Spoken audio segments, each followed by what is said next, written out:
able to kind of create a lot of opportunities. They were able to kind of really flood CC's lane, and especially because CC 1v1, when it's just you and the other XP laner, when your lane is kind of left alone, CC really shines. But when you have that pressure of more than one person up there and a little bit of CC can kind of flounder, and especially when it comes to team fights where you're behind, CC's not able to find an opportunity to kind of get in there and isolate those single target heroes out there on the enemy team. So I'm not so sure if it might be something that they're looking for here. Still a very strong pick, a lot of damage that can be getting out there, especially when your team is ahead. It's just like some of the heroes there. It's when you start kind of falling back, it's where people like CC become the main target in a lot of these clashes. I was laughing because, like, how many times did we actually say CC, right?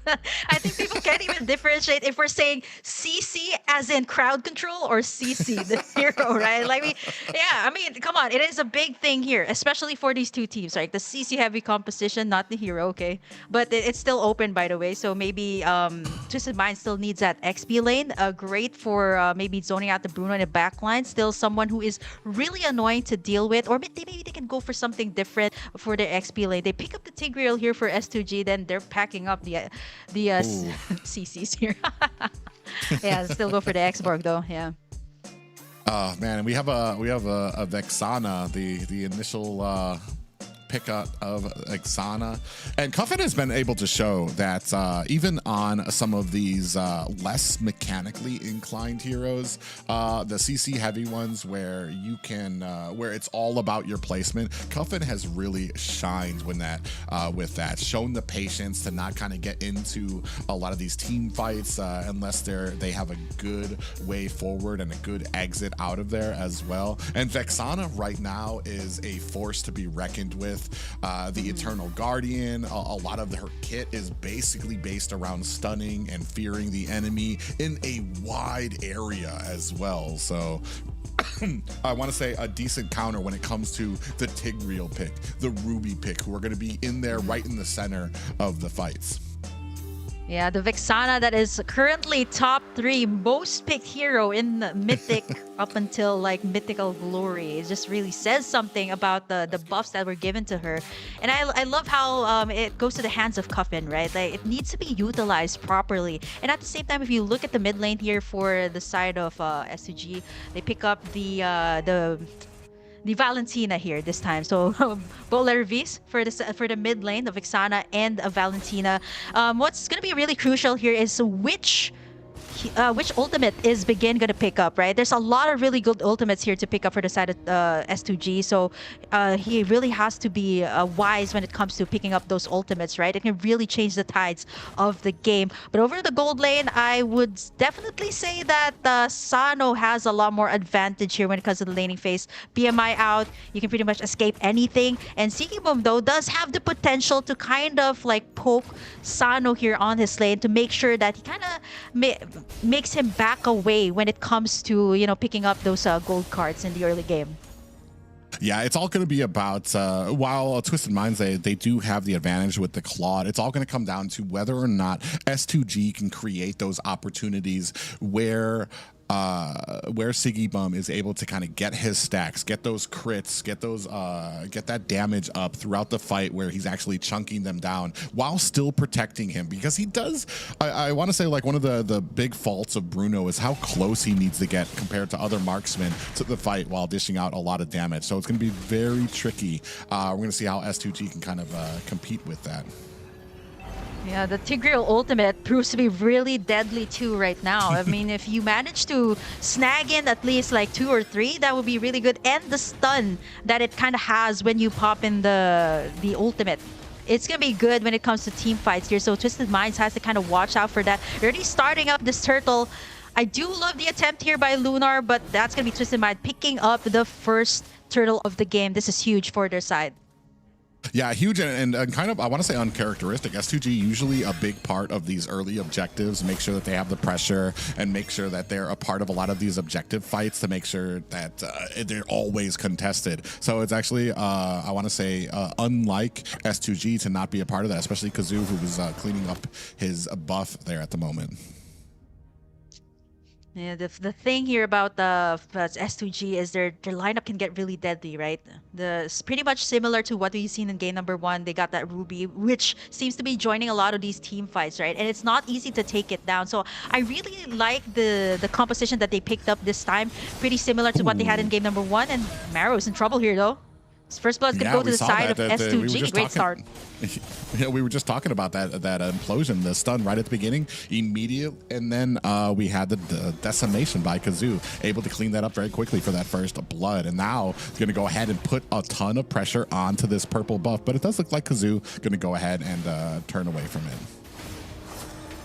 Yeah, first blood again goes to the side of S2G. First turtle, let's see if Hoda's going to be able to take it in. Okay, face checks onto the bush. Haro, though, he's trying to get something. He still has that ultimate up, but yeah, the burst is too much here to handle for the side of Twisted Minds. Yeah, way too much right now. And now we're coming down here to the bottom. Siggy Bum in a little bit of trouble here, trying to still put on the damage, and he might be getting caught. Yeah, and that's going to be enough with the power not able to protect him from 4 members of Twisted Minds. And they close the distance quickly. Yeah, they're making sure that, Sano is well farmed up once it comes to the late game, right? And even taking advantage of the time that the Bruno still kind of needs that assistance when it comes to that early game. And S2G seems to be focused on these team fights right now. And Karo waiting for the right time to pop in that ultimate. He does not have that flicker, though. Twisted Minds already taken in the first turtle. Let's see if they can find it once again. Here comes the final slash. Yeah, and then we have the Appraiser's Wrath come out there as well. Soda does find a kill onto Lunar. That's going to be 1 down for S2G as they're fighting for this turtle. They're going to be able to clean this up with a great zoning out there. Maro even pushing Kazoo away from his farm here in the jungle as well. And I mean, it continues. A very dominating start for Twisted Minds, and we've been seeing this, the domination when it comes to these objective fights.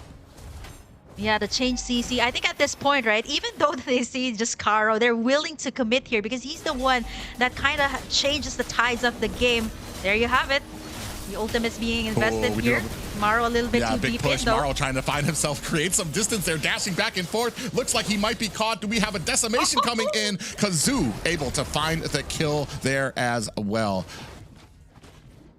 Okay, that was a good trade, though. Like, they took down the roamer. Maro actually bought the time for Twisted Minds to be able to get in that tower on the top side. Even though he was down, his team is actually able to take in the turret. And we're going to be having a quick pause first right now before we head into the game. So Twisted Minds, so far, they have taken in 2 of the towers. This was the same thing that they did in game number 2. Create that space. Even in game number 1, they just created a space. And once they had that space, it was so easy to take these turtles, to take these lords for their side, and even pull up their gold all the way up against S2G.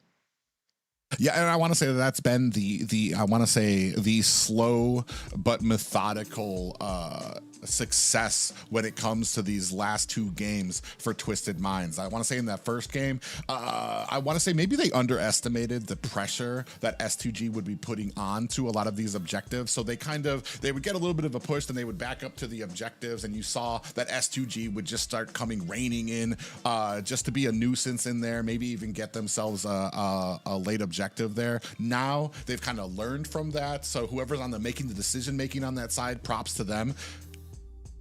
And they're going to they're pushing out Twisted, or they're pushing out that they need to deal with once it has those proper items.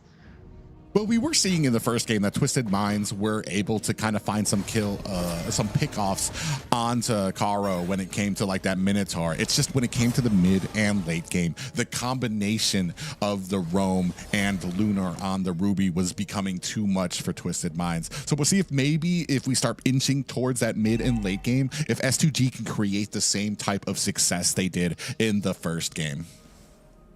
Yeah, taking a look at the items here, the Bruno of Sigibum actually prioritized that Haas Claws, which is kind of the thing when you have these marksmen that need that kind of space to be able to dish out the damage. So the Haas Claws will actually help it restore its health back to full. So now what S2G needs to do is instead of contesting for the turtle, they're actually going to be taking in the tower. So instead, they're going to give themselves some space also over the top side, whereas Twisted Minds, they have all the space that they can get to take in this turtle without any contest at all from the side of S2G. Yeah, and I kind of applaud the plan there too. They haven't been having much success when it came to these objectives. So I mean, and instead of just kind of, oh, we do have a final slash that lands onto Kazoo. You can see Hoda comes in to help, but not able to secure the kill there onto S2G. Yeah, the turtle once again, I think all of them so far went to the side of Twisted Minds. This is really hard for the side of S2G. They want to have all these clashes, but Twisted Minds just keep on getting those turrets, keeps on getting those objectives, which just makes them all the more farmed up right now. 86 seconds before we head over to our first Lord here. This should be Twisted Minds once again having the prime position there before they take this in. Not to mention Sano. We haven't seen so much of him yet, but he has been pushing. He has been farming there, and that is exactly what a Claude needs to do here once it reaches mid to late game.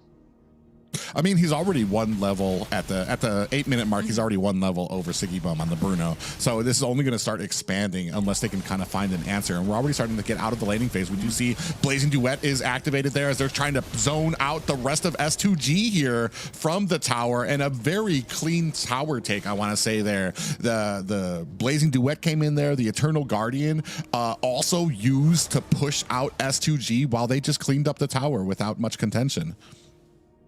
There's a lot of zoning that happened there, right? Like, there's so many heroes that will, again, that front lines here. You got the final slash from Maro, and at the same time, you don't know when Mike Sam's going to pop up that last Insanity. And not to mention, S2G also has to consider when the Blazing Duet will be popped or where Sano is going to be in. And again, the pressure here for Twisted Minds on the lanes. They're just so good with these macro plays. They've been taking in towers after towers up against S2G.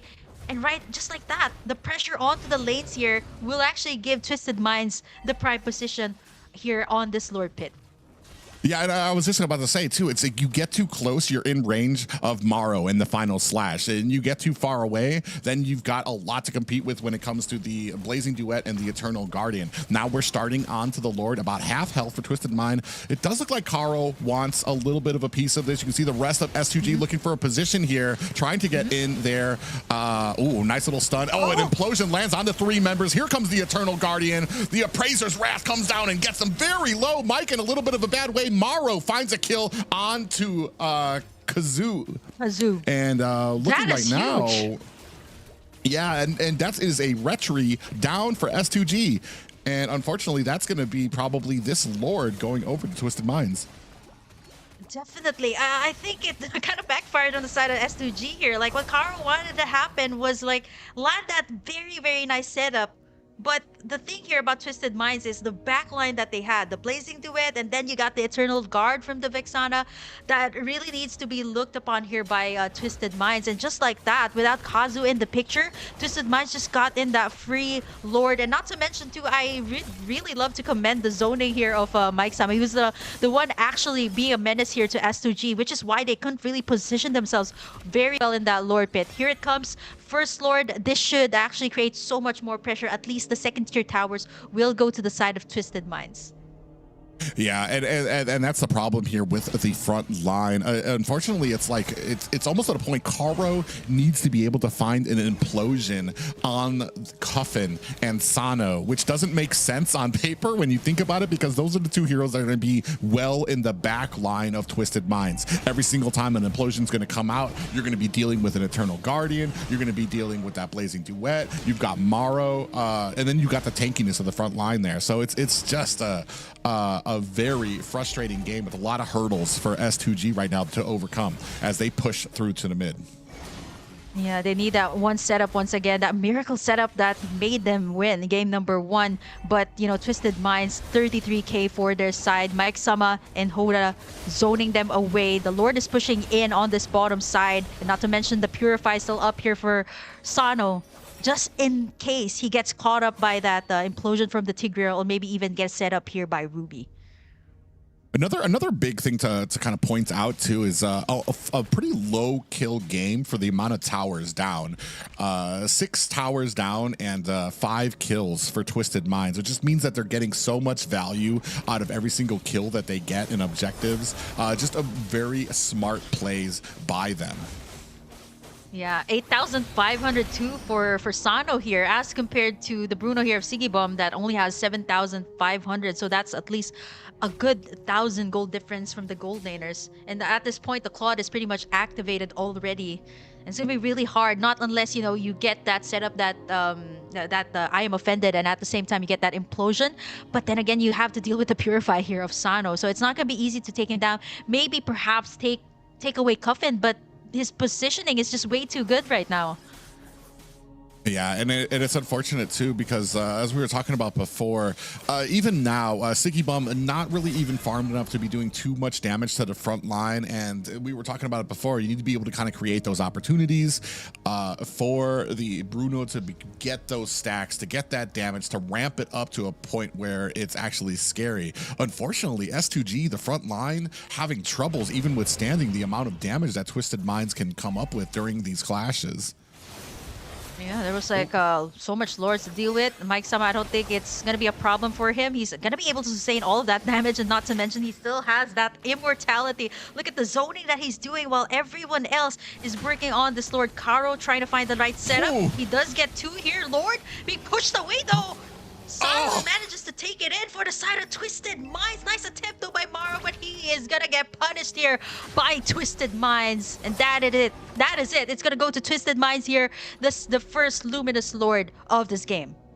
Caro with a wonderful play into the backline, lands an implosion, and then pushes the jungler away, looking for an opportunity or creating an opportunity for his team in S2G, but they just weren't able to capitalize. You were talking about it. Big Final Slash comes out here, Blazing Duet onto the side, bursting them down to about 10%. Cuffin finds a kill onto Lunar, and we are blazing through the mid tower. Lord still bounding his way at the top.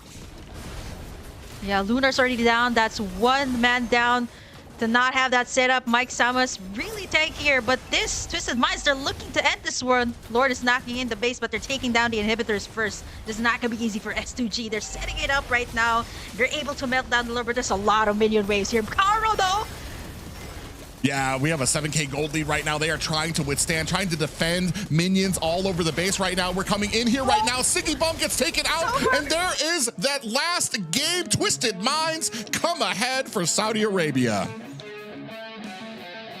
just like that, they actually take the series in with a reverse sweep and a 2-1 to actually move forward here in games of the future. What a first series that we've had, and to think that S2G actually kickstarted it off real strong. This was pretty much the same composition that they had in game number 1, but this